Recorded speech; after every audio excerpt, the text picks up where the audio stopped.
No, she can't leave. If there's even the slightest possibility that Katie's in there, that she's in trouble, then she needs to go and check it out.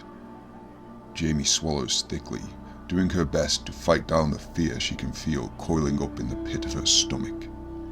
Then she forces herself to put one foot in front of the other and step out onto the street. Unlike with the alleyway, there's no cover out in the middle of the road, so instead she decides to move quickly. She all but sprints across the road, her boots pounding against the concrete, and reaches the pavement on the other side in a handful of seconds. Of course, she slows down again as she reaches Katie's house. She doesn't want to go blundering in without at least trying to assess things, so she creeps forward, keeping her steps light and her ears perked as she inches towards the door, but she hears nothing. The light pouring out from the entryway is like a beacon in the night, and while the sight of it should be warm and inviting, it actually sets her nerves on edge. As she peers in through the doorway, she can see that the hall beyond looks the same as it always has. The same wallpaper on the walls, the same light shades on the ceiling, the same carpet on the floor. She's been to this house an uncountable number of times ever since she was in primary school, and it's never changed. In the past, she always found that kind of thing comforting, but right now, it sort of feels like she's stepping into a mausoleum, or maybe like she's stepping into the ruins of her childhood memories. She shakes her head, trying to rid herself of the dark and disturbing thoughts creeping in at the edges of her mind. Then she takes a deep breath to steel her nerves and steps across the threshold. There's 2 doors in the hallway. The one on the left leads into the living room, and the one at the end of the hall leads into the kitchen. Then, of course, there's the stairs leading up to the first floor. She walks over to the stairs slowly, thankful for the way the carpet muffles the sound of her footsteps. The hallway light is on, but the landing light isn't, meaning the floor above is bathed in darkness, and peering into that darkness makes Jamie's stomach squirm.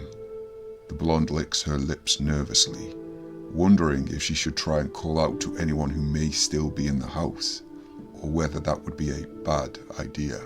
Then she hears something coming from right behind her, and the blonde whirls around, just in time for something to crash into her. She raises her hands instinctively, and it's a good job that she does, because it means that the creature seizes her around the wrists instead of around her throat. All at once, a rotten, putrid smell washes over her, and the hands around her wrists feel cold and clammy.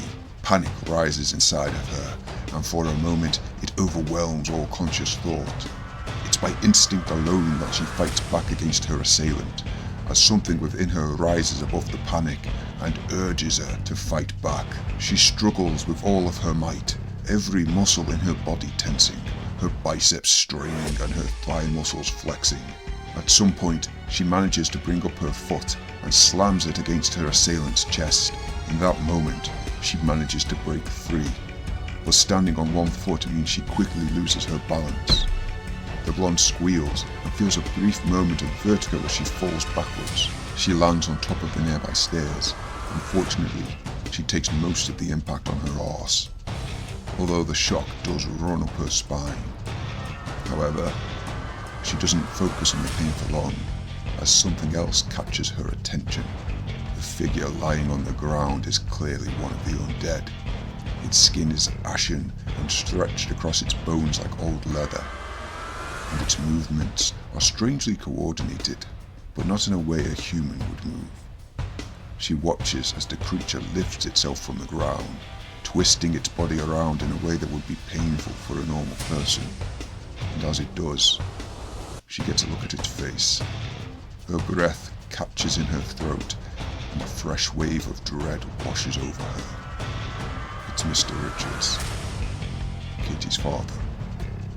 For just a second, every thought in her head comes to a halt as she stares in horror at what remains of the man she'd known since she was a little girl.